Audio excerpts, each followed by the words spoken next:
I showed you how the Pentagon spread its message. What's really transparent about this project is what I briefly went over before, which is when David's going through and narrating little different parts of this, we bring down this little thing in this upper right-hand corner. You'll see it come down. Anytime we showed a primary document while we were explaining this, we gave the user the ability to click on View Document. We would take them right to the document and say, it's unmarked up. It's exactly what we got after like David's 1,000,001 FOIA requests. And like you can just read it. And even better, you can see that these things are in chronological order. So it's not like David took all this swath of documents and then created a narrative out of it. Like he didn't like do what a lot of people accuse journalists of doing, which is gather the data and then craft their own narrative, craft what they want to say out of it. No, this is like from the documents. It's in chronological order. You can go into our document archive. Next document, here's these buttons again. As you can see, we're using familiar navigation, 2 buttons, very big. So you can go into the document viewer, go through. We encourage you. We want you to look at these documents. Like we want to be transparent. It was great working with David on this project, right? Because David's a really interesting guy, and he sits in a desk, and when you walk by his desk, you know it's David's desk because you can't see him through the stacks of paper around him. Like, he had to go through so many FOIA requests for these things, and the way the government gave them to him was this huge box of all these blacked out sheets of paper in, like, the most random order ever.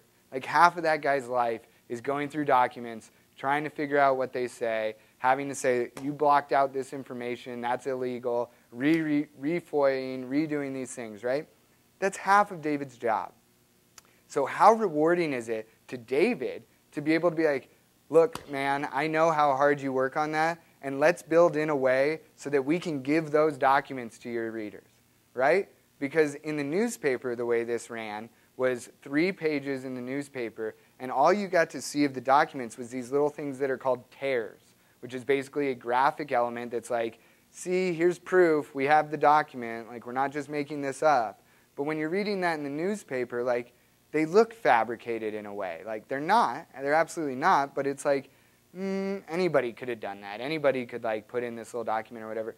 But you come to the web presentation, it's like, look, here it is. Here's a button. I can download the document. Go ahead and read it. Here's a full transcript of this, like, hour-long meeting Donald Rumsfeld had with, like, the most important retired generals in the United States, all of whom are just basically parroting talking points. You go ahead, download it. Check us. Like, we're not afraid. We've done the fact-checking. We've gone out there. We've reported the story. And we're not trying to slip anything past you. We're not trying to say, like, oh, that's really how it went. We're saying, please, look at the documents. We encourage you to.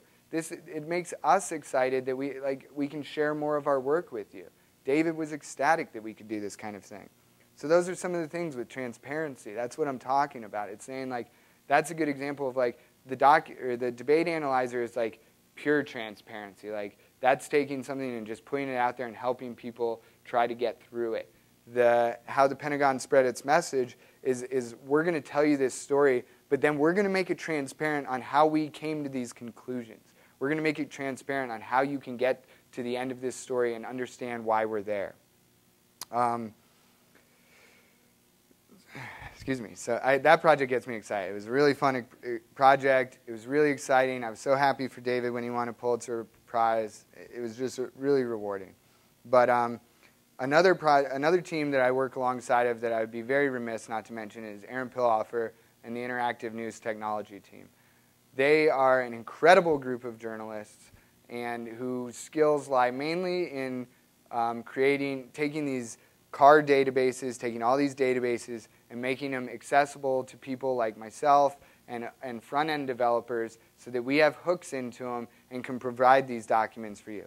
That's a very high level. They do a lot more than that, but that's a brief thing of what they do. But a great example of this is the Guantanamo docket, which I have to pull up because it's so important.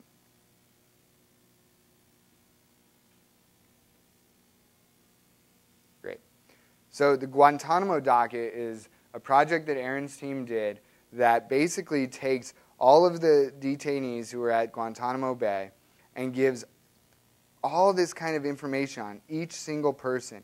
It gives their review board notes. It gives all these different notes on them. It gives other top-level facts that I'll show you, like the citizenship, transfer counties, countries, things like that. Tells you where they're from. But what's really incredible about this, right, is that for every single detainee, you could click into them and get, well, or for some, when there were no documents, you know, it would tell you that there were no documents. But for people with documents, we put their documents online. And I remember Aaron telling me a story of the lawyers for the people in Guantanamo Bay calling him up and saying, thank you. Like, I couldn't get my hands on these documents. I'm trying to defend this person who's in Guantanamo Bay, and I didn't have access to these. I couldn't find them anywhere on the internet. And so here's this like wonderfully transparent, rich database full of context and stuff where we're like, here are the documents. Download these documents. Annotate these documents. Look at them. Search through the documents. Find those kinds of things that you want. So this is a project that they're developing, and you might have heard more about. This is called the Document Reader. It's soon going to be morphed into something called the Document Cloud, which is going to let other people annotate the documents. So if you knew something on this person, you could come and say, like, oh, well, I know that this happened and they were released at this time, or they're from this part of the country or from this country. So really interesting things that they're doing. Another one from the same team, which is just, I think, a brilliant idea, is called Represent. And Represent was built by Andre Shankman and Derek Willis, who are two of the smartest and nicest guys I know. Well, whatever. We can just click on one of their pre-supplied ones. But the idea behind Represent is that all you do is put in your address, and they will tell you every single person in New York City who is one of your public representatives, all the way up. So if you live in 98 Rivington Street, you're in Congressional District 14, Carolyn Maloney is your representative, Charles Schumer, all the way up to the top levels. So it's a great way, like, of you being able to hold people accountable and hold your public representatives accountable. And you can dig through it, and there's all kinds of, you can define your neighborhoods, and you can get news feeds of your neighborhoods. And it looks like this part's not responding really right now, but that's another way of like being transparent, of saying like, look, we're just trying to provide you a service. Anytime your representative's name comes up in this news feed, we're just going to give it to you. We're going to help you. We're going to let you see who represents you, what kind of decisions they're making, and why.